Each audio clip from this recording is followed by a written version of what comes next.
اور آج کی اسی ویڈیو میں ہم بات کریں گے کہ اگر اللہ اتنا ہی مہربان ہے، اتنا ہی رحیم ہے، تو مسلمانوں کے اوپر جن کے اوپر ظلم و ستم ہو رہے ہیں آج دنیا میں، ان کے اوپر اللہ رحم کیوں نہیں کرتا؟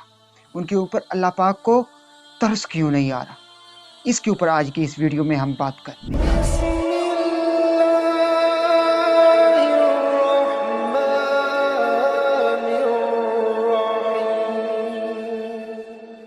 بسم اللہ الرحمن الرحیم۔ تمام دیکھتی آنکھوں، سنتے کانوں اور دھڑکتے دلوں کو مدثر اقبال کا پیار بھرا سلام۔ آپ دیکھ رہے ہیں ہمارا یوٹیوب چینل اسلام کی بات، اور آج کی اسی ویڈیو میں ہم بات کریں گے کہ اگر اللہ اتنا ہی مہربان ہے، اتنا ہی رحیم ہے، تو مسلمانوں کے اوپر جن کے اوپر ظلم و ستم ہو رہے ہیں آج دنیا میں، ان کے اوپر اللہ رحم کیوں نہیں کرتا؟ ان کے اوپر اللہ پاک کو ترس کیوں نہیں آ رہا؟ اس کے اوپر آج کی اس ویڈیو میں ہم بات کرنے جا رہے ہیں۔ اچھا، تو بات کر رہے تھے کہ اللہ خالق کائنات ہے، جیسے چاہے کر سکتا ہے نا۔ اللہ رحمان ہے، رحیم ہے، رؤوف ہے، کریم ہے۔ اللہ پاک قادر مطلق ہے، لطیف ہے، سب جاننے والا ہے۔ تو اللہ جیسے چاہے کر سکتا ہے، لیکن کیوں نہیں کرتا؟ اس کی وجہ میں آپ کو آج یہ بتا دوں گا۔ اچھا، یہ نا ملک شام میں اگر چلے جائیں نا، تو ملک شام کا ایک واقعہ ہے۔ تو ایک ماں تھی، اس کے 4 بیٹے تھے۔ اس کا خاوند پہلے ہی، وہ جو بنی ہوئی تھی اس میں پہلے ہی شہید ہو چکا تھا۔ اب ایک ایسی سچویشن پیدا ہوئی کہ اس کے 4 بیٹے بھی شہید ہو گئے۔ اب وہ ماں اکیلی رہ رہی۔ تو لوگ کہتے ہیں کہ اگر اللہ پاک کو اس کے اوپر ترس آتا، یا اللہ پاک اتنا رحیم ہوتا، اس کے اوپر رحم کر دیتا اس کی حالت دیکھ کر، تو میں آپ کو بتاتا چلوں کہ ہم دنیا والوں کو، انسانوں کو نا، ہمیں تو اس کی یہ دنیا میں جو مشکلات چل رہی ہیں یہ نظر آ رہی ہیں، لیکن اللہ پاک آگے لطیف ہے، آگے کا علم رکھنے والا ہے، علم غیب رکھنے والا ہے۔ مطلب کہ اللہ کو فیوچر کا پتہ ہے۔ ہم کو تو نہیں نا اس عورت کی فیوچر کا پتہ، اس ماں کے فیوچر کا نہیں پتہ۔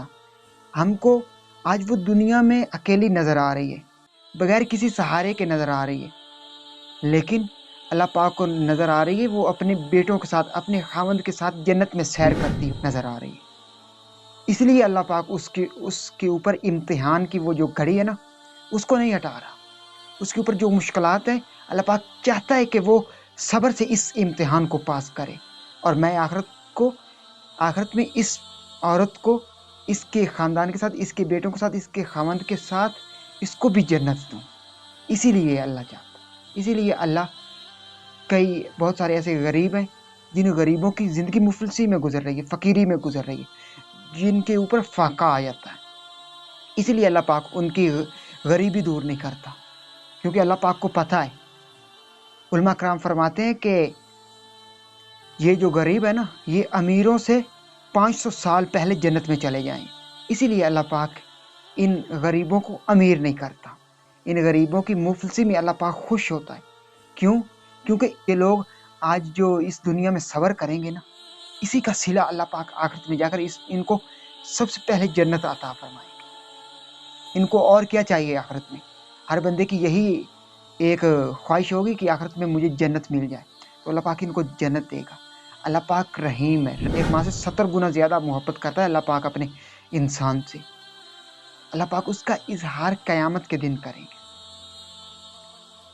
یہ مت سوچئے کہ فلاں کے اوپر اللہ پاک اتنا مہربان ہے، اس کی قسمت اتنی مہربان ہے، تو ہماری زندگی مفلسی میں گزر رہی ہے، ہم غریب ہیں کہ ہماری زندگی مفلسی میں گزر رہی ہے، ہمارے حالات بدل جائیں۔ تو اللہ پاک کو، آپ کو تو اپنے حالات نظر آ رہے ہیں، لیکن اللہ کو آج جو آپ کے مشکل حالات چل رہے ہیں، ان میں آپ کا سروائیول کرنا، ان میں آج آپ کا صبر کرنا، اس کا صلہ، اس جو بدلہ ہے، وہ آپ کو قیامت کے دن جنت عطا کرے گا۔ اللہ پاک کو وہ جنت نظر آ رہی ہے۔ آپ کو آج اس دنیا میں، آپ کی زندگی میں مشکلات نظر آ رہی ہیں، اس لیے ہمارے ذہنوں میں، ہمارے دلوں میں شیطان وسوسے پیدا کرتا ہے۔ تو میں امید کرتا ہوں کہ آج کی ویڈیو آپ کو پسند آئی ہوگی۔ آج کی ویڈیو آپ کو پسند ہے تو ویڈیو کو لائک کر دیجئے، اس چینل کو سبسکرائب کر دیجئے، اس ویڈیو کو زیادہ سے زیادہ اپنے دوستوں کے ساتھ، فیملی ممبر کے ساتھ، مسلمان بھائیوں کے ساتھ شیئر کیجئے گا۔ کیوں؟ کیونکہ سب کو علم ہو جائے، سب کو نالج ہو جائے کہ اللہ پاک واقعی رحیم ہے، واقعی مہربان ہے، واقعی رحمان ہے۔ تو وہ اللہ پاک کسی کو اس دنیا میں اللہ پاک رحم کرتا ہے، اپنی رحمت کا سایہ کرتا ہے، اور تو کئی لوگوں کو اللہ پاک قیامت کے دن ان کو جنت دے کر اپنے رحیم ہونے کی، رحمان ہونے کی نشانی ان کو عطا فرمائے گا۔ ہمیں بھی آج اس دنیا میں سمجھ آ جانی چاہیے۔ اگر یہ سانسوں کی ڈوری سلامت رہی تو بہت ہی جلد تمام دوستوں کے ساتھ دوبارہ ایک نئی ویڈیو میں ملاقات ہوگی۔ تب تک مدثر اقبال کو دیجیے اجازت اور اپنا بہت سارا خیال رکھیے۔ اللہ نگہبان۔